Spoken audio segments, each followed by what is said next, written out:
Yes, good evening, ladies and gentlemen. Thank you for joining us in tonight's program, Covent People's Parliament, where we'll be dissecting socio-political issues as they affect the Nigerian people.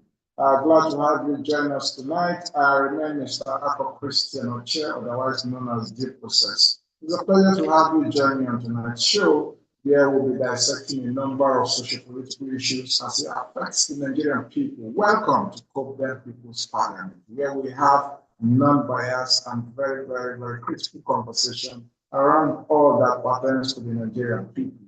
Tonight on Covenant People's episode, we'll be looking at a number of topics that have been selected for tonight's program. Tonight we'll be looking at number one on the list. We have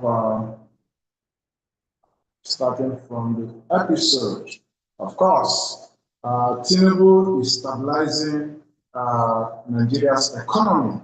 Tinubu is stabilizing Nigeria's economy. This comment is credited to Okonjo-Iwealla, who just visited the Aso Rock a few hours ago. And also, in trending stories, we'll be looking at Nigeria. I mean, you are not a tourist. You are not a tourist. Pius lashes Tinubu. Again, you are not a tourist. Pius lashes Tinubu. Now we're looking at El-Rufai and Obi campaign for ADC candidates ahead of off-cycle elections, 16 August 2025. El-Rufai and Obi campaign for ADC candidates ahead of off-cycle elections coming up on 16th August 2025. That's just this Saturday, of course.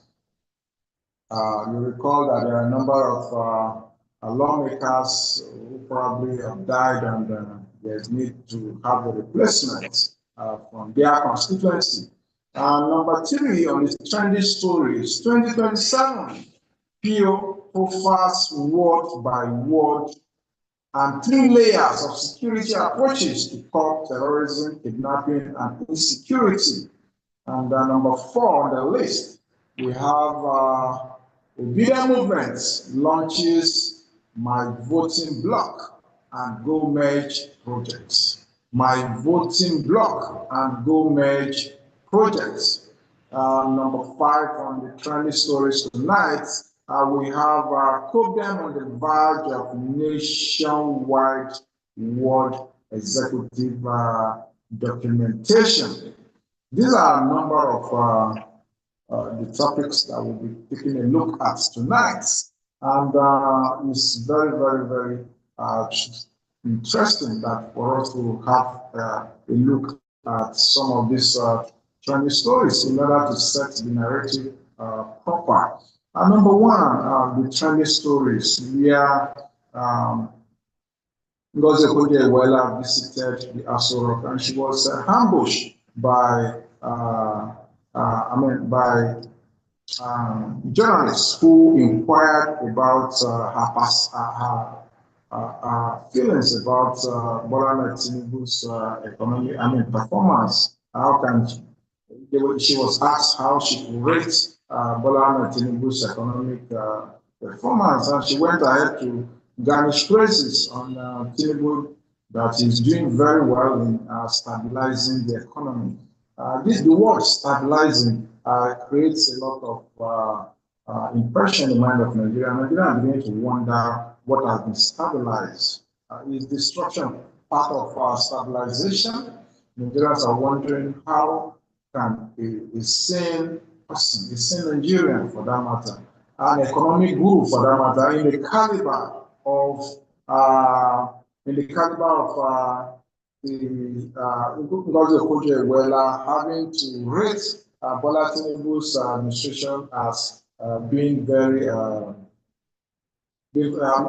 stabilizing the Nigerian economy is a very worrying situation, and Nigerians across the country on X, various social media platforms beginning to react to this particular comment. That how can you describe a failing economy, a failing country, a failing administration A government that have not been able to justify her election, so to say, a government that have not been able to put food on the table of Nigerians by virtue of her economic policies, a country where majority of Nigerians are on a daily basis, per second, sliding into poverty. And such a government is being rated by Okonjo-Iwealla, the World Trade Organization, DG, as performing, as stabilizing. What has been stabilized? At least we forgot the Nigerian, petrol, the price of petrol was put at 159 naira to a liter. At some point, it rose to 179 to or 180 naira per liter before the expiration of the administration of Muhammad Buhari and of course, Tinubu took over in May 29, 2023. In the space of just 2 years, the economy has been battered to this extent that fuel now sold for as high as 1,000 naira per liter. And this same administration is being rated as performing highly to stabilize the economy by Ngozi Okonjo-Iwealla. These are some of the reactions that Nigerians are beginning to react to, that she is rather standing with the imperial interests that have destabilized the country and impose the least qualified among the Nigerian people to remain in power and continue to destabilize the economy. You will recall as well that Bola Tinubu have been a subject of discussion as he continues to attract more and more loans from the IMF, from the World Bank, from China, from various other countries where loans are made available for government.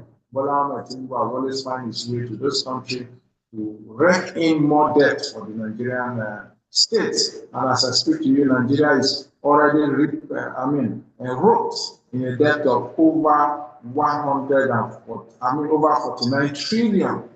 49 trillion naira. Nigeria is already in debt.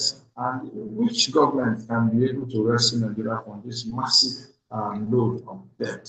Yet, the same government that is over 70% responsible for this high volume of debt is being praised as stabilizing the economy. I don't know what has stabilized. Is it employment? There's no employment. If the people are idle and not employed, how can they be able to contribute to the economic development of their country?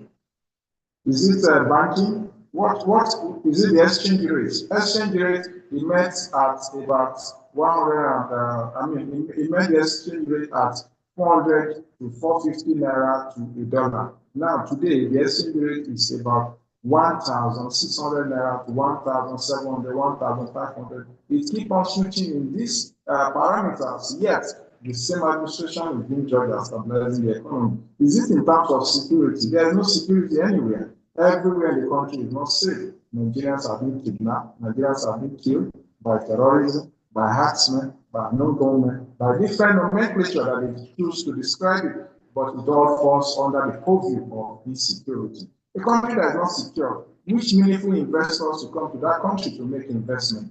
These are some of the burning issues that Nigerians, especially the younger generation, the youths, are beginning to have a conversation around. Then I will look further into the other topics on ground. Of course, the obedience movement under the leadership of Dr. Yunus Otanko has launched my voting block campaign. They have also launched the Go Merge project, where they are anticipating rigging for the 2027 general election. They are already anticipating that there will be rigging. As a matter of fact, they are already anticipating that there may be no election by going by the body language of the incumbents. And they are making all necessary arrangements to see that they are able to tackle whatever approaches that is presented come 2027, because they are already preparing for it as someone who is preparing for the worst come 2027. Election ordinarily should be seen as a process that give that provide opportunity for the people to decide who becomes the next. But in Nigeria, that is not the case. We have a situation where leaders or politicians prepare the ground for rigging.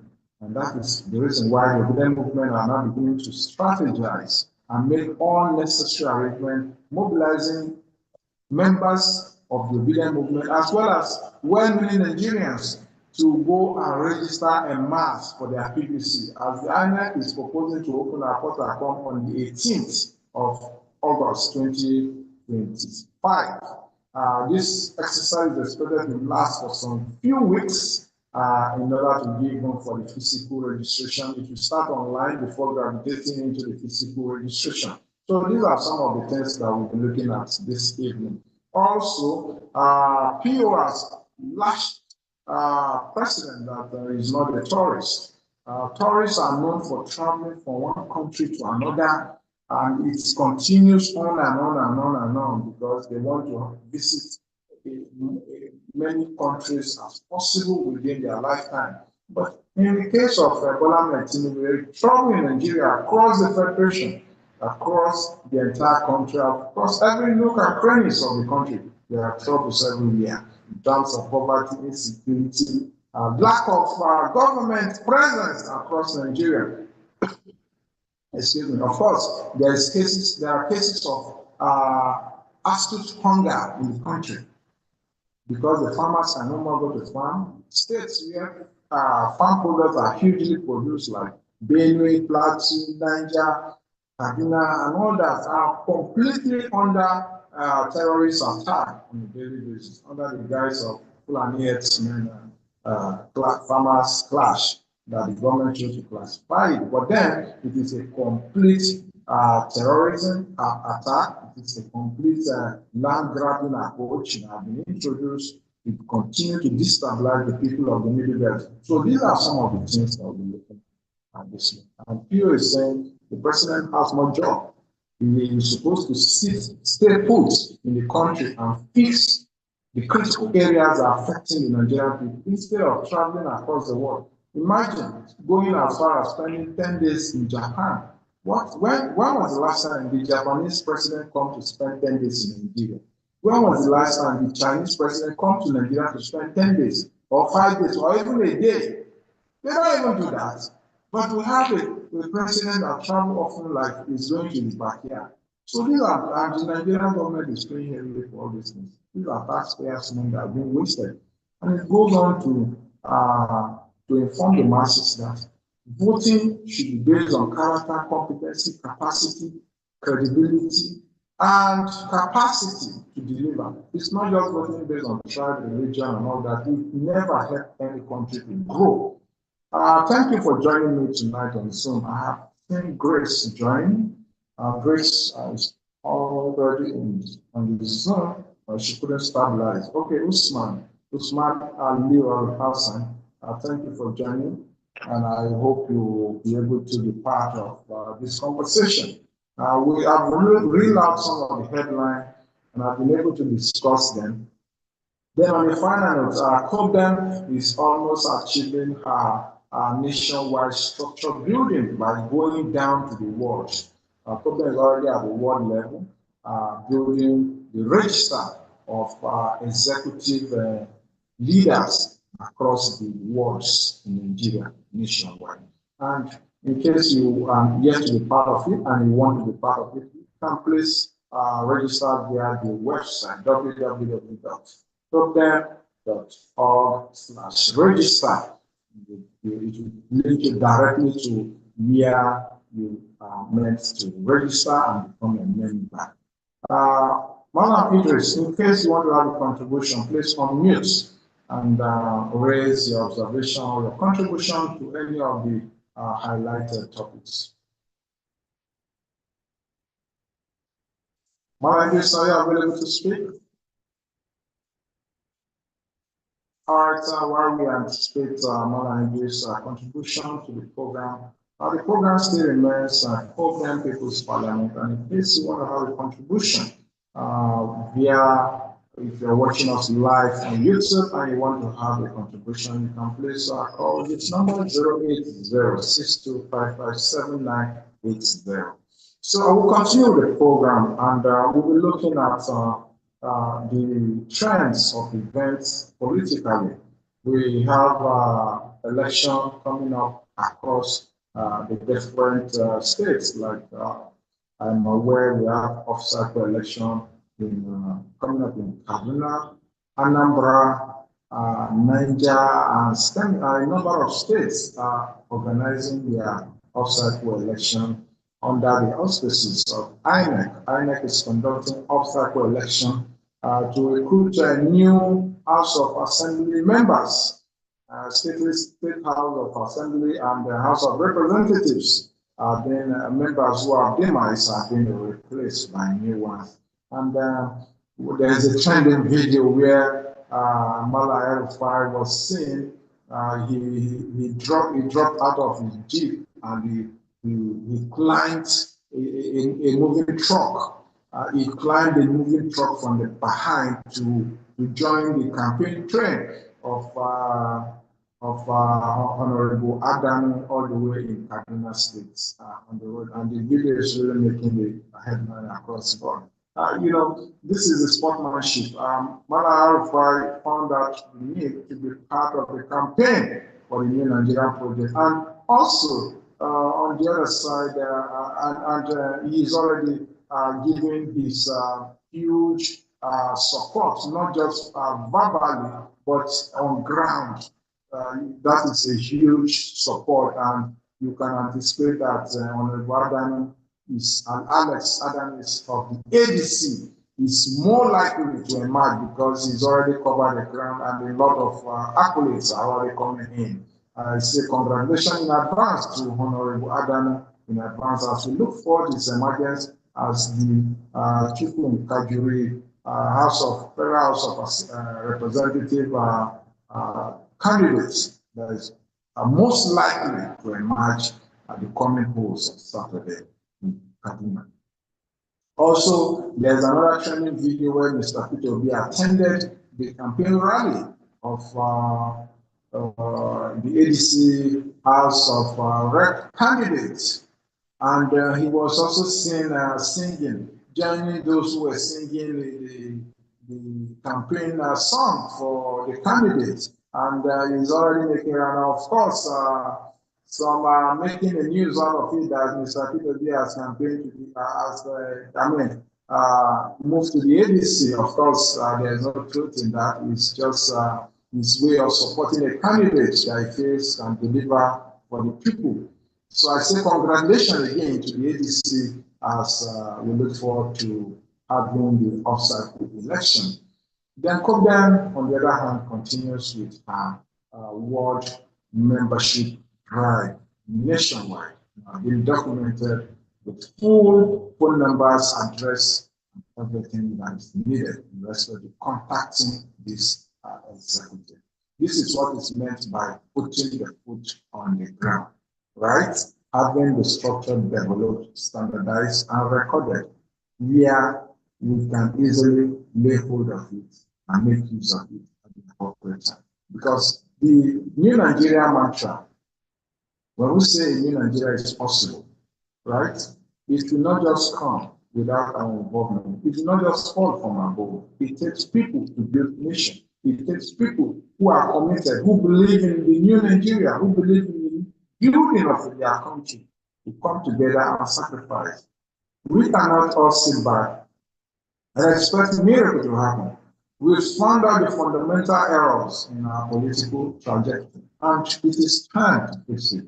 It's time for the young people to volunteer and be part of it. I'm very excited when I hear the word volunteerism from the Obedient Movement leader, the person of Dr. Yunus Atanko, who clarified that everyone here who have attended the press conference and several other Obedient Movement events are not paid. Everybody volunteer to be there and contribute to our quota towards nation building. That is what the average Nigerian youth should be looking at. Enough of politicians coming around and throwing around 5,000, 2,000, 3,000. Those things are not going to change the life of the Nigerian youths. They are not going to add any value. As a matter of fact, how much is the plate of food today? So if somebody is giving 5,000, 10,000, it cannot even serve for that day, right? If you want to eat appropriately.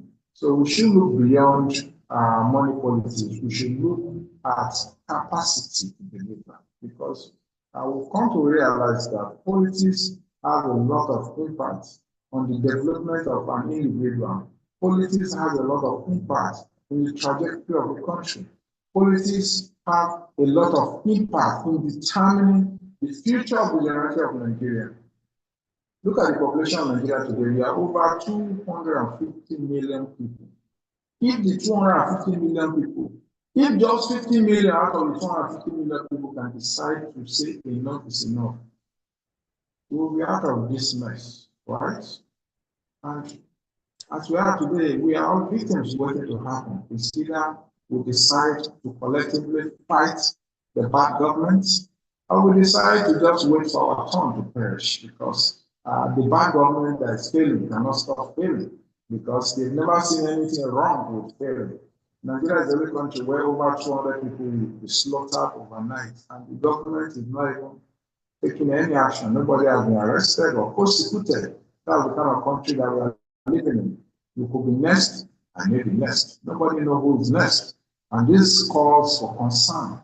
We cannot just sit down and say God has given leadership. Never. God does not give leadership to the set of Nigerian rulers. They are not ruling the country. They stole power. They stole power because the people are idle, because the people are sleeping, because the people feels it doesn't concern them. When you sit back and you say it doesn't concern you, then you expect the worst. It concerns everybody. Nigerian 2027 general election is an emergency that calls for emergency approach. You know, we cannot all sit back and assume that if we get well, if we never get well until we are ready to be part of it. It will not just get well until Nigerian youths see the need to take over the bull by its horn and ensure that the right thing is done. 2027 is not just the regular cycle of election. You understand who is occupying the Asura. He is somebody that, while he was outside the power, he grabbed it, he snatched it, and he ran with it. That should inform us that we have to prepare for war, not just election. 2027 is war, as far as I'm concerned. I don't know about you, but to me, 2027 is war. And everyone has to prepare for it, because we cannot afford to sit back and enjoy yet another round of hunger come 2027. As a matter of fact, I don't even know the survival ratio, how many Nigerians can make it to 2027, because the hunger now is very, very serious in the land. The insecurity is expanding its grip on a daily basis. I watched a video just a few days back, where entire community in Akere community at the fellow the local government area of Kwara State have been taken over. The entire community. A video of over 5 minutes where they are walking around the entire village. There was nobody there. Buildings everywhere, but no single human being was found. All were deserted. Man, this is normal. Just it happened. It's normal. It's happening everywhere. No, the entire community deserted, taken over by terrorists. It's a slap on the Nigerian face. It's a slap on the country, and that's why I think we has come out to clarify that insecurity is not something that you can sit back and watch. That from day one, the job begins. You cannot afford to watch insecurity to thrive in a country and he is in power. That the box stop on his table. You want to see a government that is very responsive, very interested in providing security and safety for the people he is governing. And he has made it very clear that there are 3 approaches to security in the country. 3 levels of approaches to his security thinking on how the security of the country should function, starting from the federal, which is police, military, blah, blah, blah, and state police. You mentioned state police, and not just state police again, community police. That is three: federal, state, community. Each community must be in charge. And it is very clear that each ward will provide her own security platform on how to secure their ward. So this is somebody that have experience. And he said it, it's not just issue of I will do, is what he did while he was governor of Anambra, where he provided trucks and all necessary equipment and support to all the security architecture in the state under his watch. And he did not stop there. He also provided trucks for each local government, each LGA, vigilante groups that were in charge of security in as per community policing. He provided them the trucks, right? New trucks. And he also provided them with needed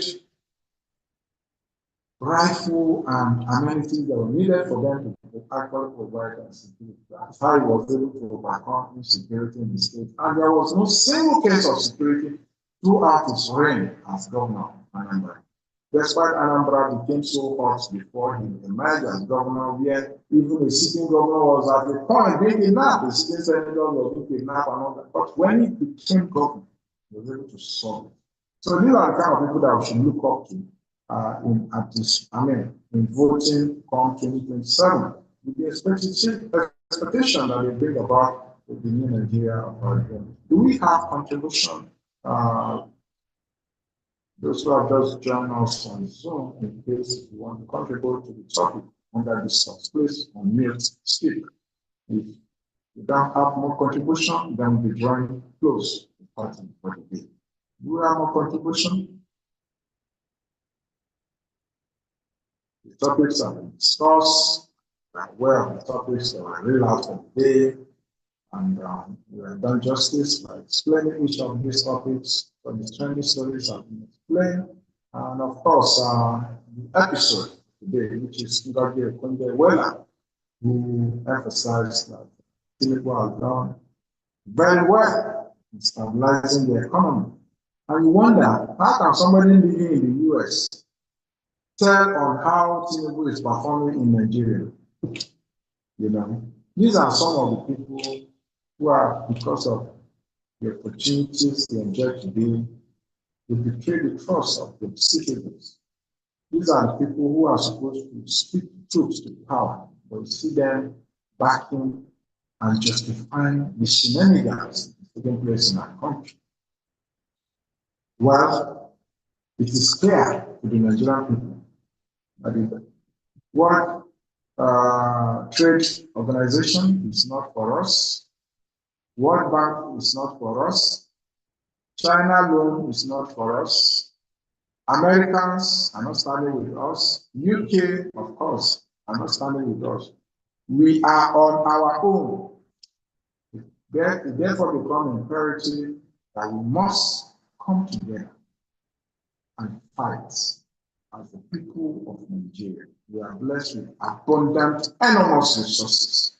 And there is a conspiracy against Nigeria and the entire Africa that we must not be allowed to liberate. Otherwise, we become superpower. Because the world is aware of the mass wealth in this country. The only way to stop Nigeria is what they are doing currently. They have stopped industries from operating in Nigeria. They have devalued our naira. They have destroyed the economy. They have entangled Nigeria in massive debts, foreign debts, which dictates what policies and plans the government can go into. These are the things that are holding the development of this country down. And of course, foreign interests have also empowered and provide logistics to terrorists to be able to bring down Nigeria. In case you're not aware, be in the know today that you are fighting against different forces. And they also ensure that they bring in people that are not competent, that have no capacity to stand their ground in any logical argument. Imagine the kind of character we have in Asura, whose hands are already stained with drug lord, with drug case is in the public knowledge, yet the US is protecting him, protecting the file. What made you think the US will be protecting the file of a criminal? Of course, there is a bargain. At the point, they even say it's a US asset, right? And FBI said that it's a US asset and they cannot afford to unravel the document for the interest of the US, not for the interest of Nigeria, Africa. So these are the things that should sink into your mind, that we have a duty collectively as youths to rescue Nigeria. Until I come here with next, because Problem People's Parliament run from Mondays to Thursday, every 7 p.m. For tomorrow, Friday, we'll be switching from Problem People's Parliament to X Space, Problem X Space. And it will be a pleasure to have you be part of tomorrow's X Space. Until I come your way, good night from the studio and have a wonderful, lovely evening. God bless you. Bye-bye.